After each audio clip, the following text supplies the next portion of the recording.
Andrés Iniesta has been in the news recently after announcing that he was leaving the J.League side Vissel Kobe at the beginning of July after a 5-year stint. But there are a lot more questions than answers about the abrupt ending of his time in the land of the rising sun and about Iniesta's overall journey to the east. So today, let's take a closer look at that journey.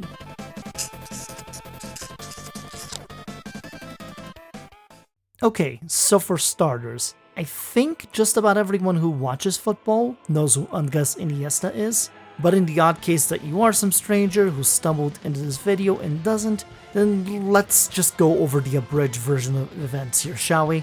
Andrés Iniesta comes from Fuentealbilla, a small village in the province of Albacete, Spain, where he mostly played futsal due to the lack of football pitches in the village. He was discovered by Barcelona scouts at age 12 while playing for his local club in Albacete Balompié. Not too long after that, Iniesta traveled to Barcelona with his parents and visited La Masia, the farmhouse where the club houses its young players, and that trip convinced him to enroll Iniesta in the Barcelona youth ranks.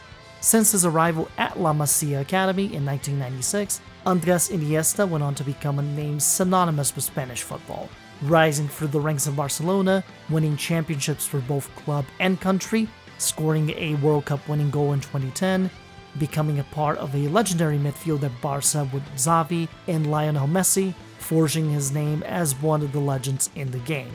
But after 22 years at the club, the man who'd become better known to the football world as El Ilusionista decided to exit stage left from the only club he'd ever known. When asked about his decision, he said the following in his farewell press conference. Entiendo que mi etapa acaba este año por el simple hecho de que siempre he entendido que este club que me acogió con 12 años se merece todo lo mejor de mí, como he hecho hasta ahora, y entiendo que en el futuro más cercano no podría darle lo mejor de mí en todos los sentidos, tanto a nivel físico, tanto a nivel mental. But while he exited stage left from his career at Barcelona, that did not mean that his career in football was done just yet. At the time, the Chinese Super League was rumored to be his next destination, and with players such as Oscar, Carlos Tevez, Ricardo Carvalho, Alexandre Pato, and Mikel John Obi all moving east during the previous year for big money, it would not have surprised many if that had been the path chosen by El Ilusionista. However, it was with J-League side Vissel Kobe in which Andrés Iniesta signed a 3-year deal, in which the terms of the contract were not disclosed, but Japanese media reported that he would earn around $30 million annually on said 3-year deal. On top of it, the contract deal also involved the purchase of millions of bottles of Iniesta's own brand wine Bodega Iniesta, which was developed by the footballer and his father with funds generated from his first professional contract at Barcelona. There was also another caveat that Iniesta would be contributing to the development of the next generation of Japanese players through the introduction of the Iniesta methodology to their youth academy. Before we go any further, because I know some of you are already asking yourselves that, who or what exactly is Vissel Kobe? And what kind of a name for a football team is that? Vissel Kobe was initially founded in 1966 as the semi-professional Kawasaki Steel Soccer Club in Kurashiki, Okayama Prefecture in the western portion of Japan, where they stayed until 1995. It was during that period in which the city of Kobe reached an agreement with Kawasaki Steel, the parent company of the club, to move the team to Kobe and compete for a spot in the professional J-League as Vissel Kobe. The name Vissel is a combination of the words victory and vessel, in recognition of Kobe's history as a port city. Trust me, this is somehow among the less weird names for Japanese clubs across the Japanese pyramid. And if you don't believe me, then Blausblitz Akita, Verspa Oita, and Jiravans Kieta Kyushu are waiting in the corner right over there to tell you all about themselves. While Vissel Kobe's history up to the signing of Iniesta had been one of inconsistencies and being a yo-yo club between the J1 and J2 leagues, the club was purchased by Rakuten in December 2014. Rakuten's history in sports became a constant once the e-commerce and mobile carrier company started venturing into the sports world by getting their own expansion baseball team in the Tohoku Rakuten Golden Eagles in 2004, and along with the Vissel Kobe purchase, the company also became Barcelona's main sponsor in 2017. Thus, it wasn't too hard to imagine for Rakuten's billionaire owner, founder, and chairman of Vissel Kobe and Hiroshi Mikitani to make the move for another world-class player. As of that time in 2018, Vissel Kobe was still a club marked by inconsistencies and that was still chasing its first ever trophy win of any kind. Mikitani was definitely not afraid to spend the cash, as he'd already begun to make such moves for high-profile international stars as far back as the previous year when Kobe signed German striker and World Cup winner Lukas Podolski. But with Iniesta's arrival in the middle of their 2018 campaign, things were only bound to heat up considerably. Iniesta's arrival and his impact was enormous from the get-go, as around 300 journalists from around the world attended his official unveiling in Tokyo in May, and Vissel Kobe's matches since he arrived were all sold out. There would eventually be a dedicated Iniesta merchandise stall outside of Kobe's Noivir Stadium, and an Iniesta bar selling Spanish snacks, and a selection of wines chosen by the man himself. What wine?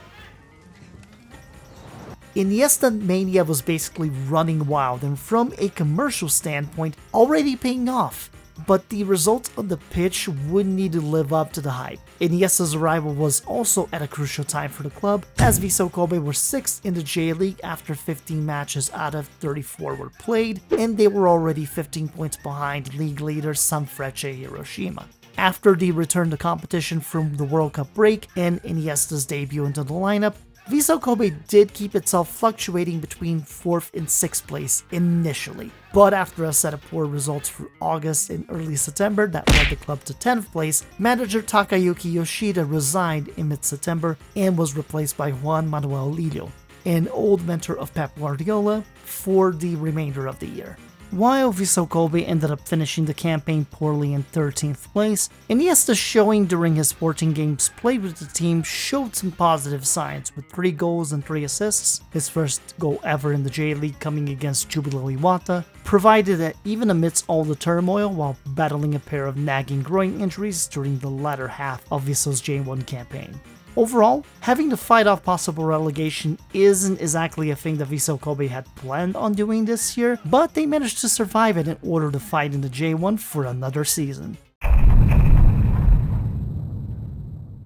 With 2018 in the rearview mirror, a new season was on the horizon. The arrivals of Thomas Vermaelen and Sergi Samper from Barcelona, plus the array of stars in Iniesta, Podolski, David Villa's arrival from New York City FC in December, and emerging superstar and striker Kyogo Furuhashi, made it clear that Vissel Kobe's aim was to go to the top of the mountain in all of their competitions. The club even got to show off its global star power as the USA became their destination for their preseason, and it included exhibition games against various MLS teams such as Columbus Crew and Los Angeles FC. Open wide for some soccer! But their 2019 season did not start according to plan, as Iniesta ended up on the injury reserve list with a muscle injury that would have him out from early May until June, and Vissel went on a losing skid from April to mid-May.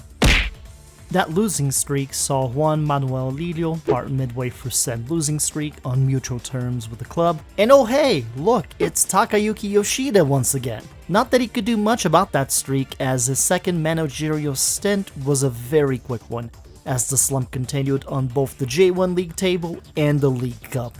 The club swiftly replaced Yoshida on June 8th with former German player turned coach Thorsten Fink. Fink did provide a more stable presence for the club, as Kobe did manage to salvage a respectable 8th place finish in the J-League, which saw Iniesta come back to action in the latter half of the season, assume captain's duties for the team in place of Podolski, and get himself 6 goals and 6 assists. But it was in the Emperor's Cup where Vissel Kobe was shined brightest this season. Even amidst battling nagging injuries through the cup campaign, Iniesta helped lead Kobe to winning their first trophy ever with a 2-0 win against J.League heavyweights Kashima Antlers at Tokyo National Stadium. That win would also mark David Villa's last game as a professional footballer. The Emperor's Cup win would also allow Vissel Kobe a shot at two things: a matchup against J1 League winners Yokohama F Marinos for the Fujifilm Super Cup, and an entry spot in the 2020 AFC Champions League. At the beginning of the year, Kobe and Yokohama had a battle of attrition in which neither side refused to give in to the other and had to be settled in penalty kicks, which saw Iniesta successfully score in Kobe's first PK attempt. It took another 13 penalty kicks after Iniesta's to decide a winner. But I know what you're thinking, that this is some sort of back and forth affair where nothing could stop either one of these teams from scoring until either a goalie made a save or they got lucky with a crossbar or a wide shot. No. This entire sequence is an absolute masterclass on how not to take penalty kicks. Oh, you think I'm over-exaggerating? Here, let's just roll the footage so you can see it for yourselves how many misses happen in this absolute horror show. Ron, tell us about that. Not 2, not 3, not 4, not 5, not 6, not 7.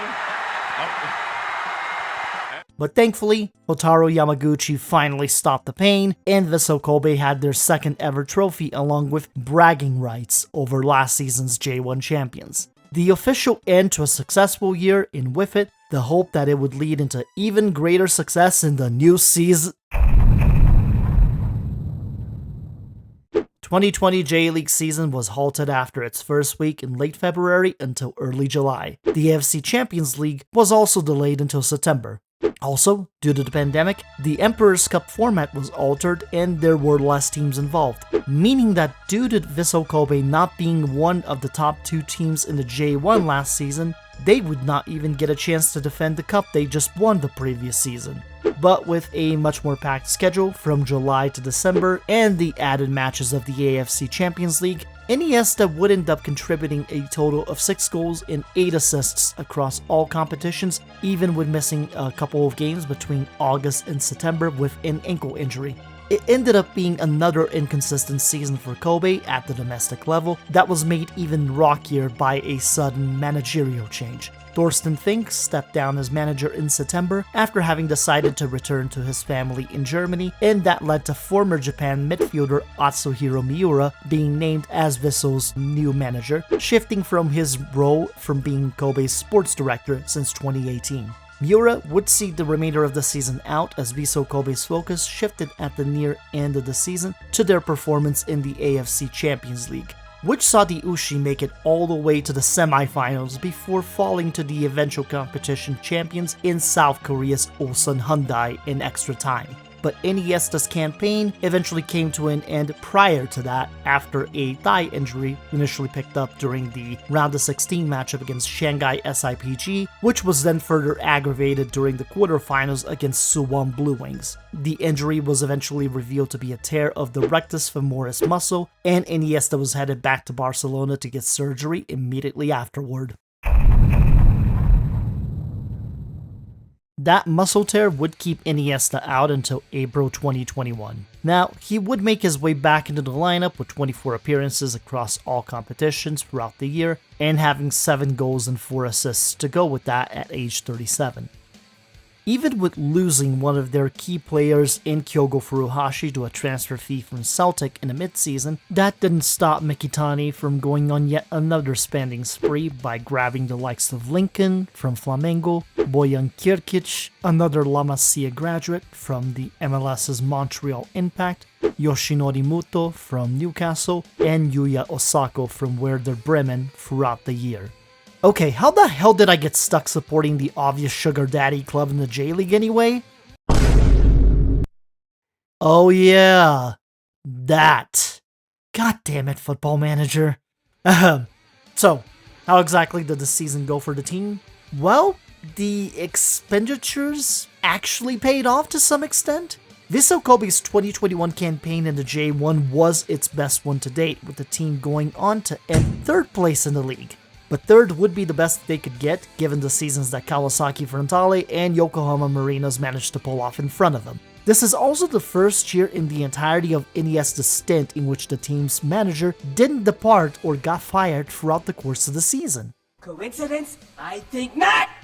While no trophies were won this season, it did finally feel that the team composition was in the right place to push for the one thing Vissel Kobe had wanted more than anything else: a J1 League title and the AFC Champions League trophy.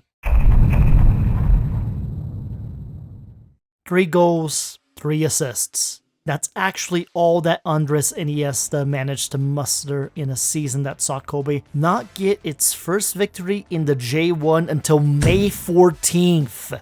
Needless to say, Atsuhiro Miura's run as a manager did come to a screeching halt during their winless streak at the end of March. The club would eventually bring Miguel Ángel Latina, who'd won Espanyol a Copa del Rey back in 2006 and bounced around for various J-League jobs in the past few years, to stop the rot in early April. Several months later. But between the Spaniard only picking up 7 points from his 9 league games in charge and clashing with club officials over how to best use the 38-year-old Iniesta, well, he was sent packing. Between Miura, Latina, and an interim stint by Luis Planaguma, that's the 3 managers in which the team has gone through so far. So who did Kobe decide to bring on board to be manager number 4 for the season? Wait a minute, is that Takayuki Yoshida's music? I'm back, and I'm better than ever. Got a knack for making things better. Face facts, 'cause Yeah, the old stalwart is back, and to his credit, he somehow did help Kobe rescue a 13th place finish with a run of wins during August and September. But between their less than stellar form in the J1, an AFC Champions League run that came to an end in the quarterfinals against Yeonbuk Hyundai Motors, and then getting thrown out in the quarterfinals of the Emperors and League Cup, yeah, it was a year to forget. Even more so for Iniesta, who was starting to see himself not even featuring within the squad lineup during the later portions of the year. Add that to the previous injury troubles and the fact he's turned 38 this year, and, well, obvious and ominous title card aside, the 2023 season is what has ended up being Iniesta's swan song in Japan. With Takayuki Yoshida back at the helm last season, Kobe had begun to shift to a more defensive, counter-based approach that relied on pressing over the Barcelona-style tiki-taka tactic that Iniesta had been used to all of his career. Due to newly implemented tactics, there were less and less opportunities for Iniesta to find playing time on the pitch. Add that to his age and injuries over the years, 2023 would see him only feature a total of 5 times throughout the season in both the J1 and the League Cup thus far.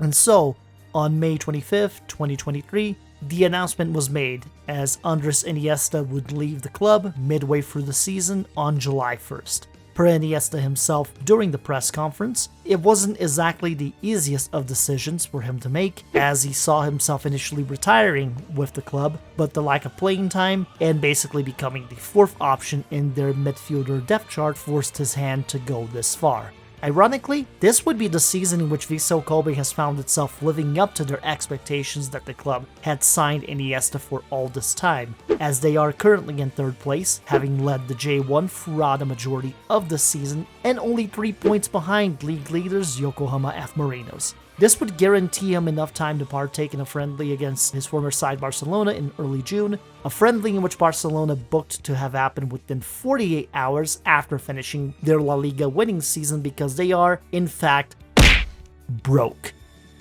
Very, very broke. Moving on.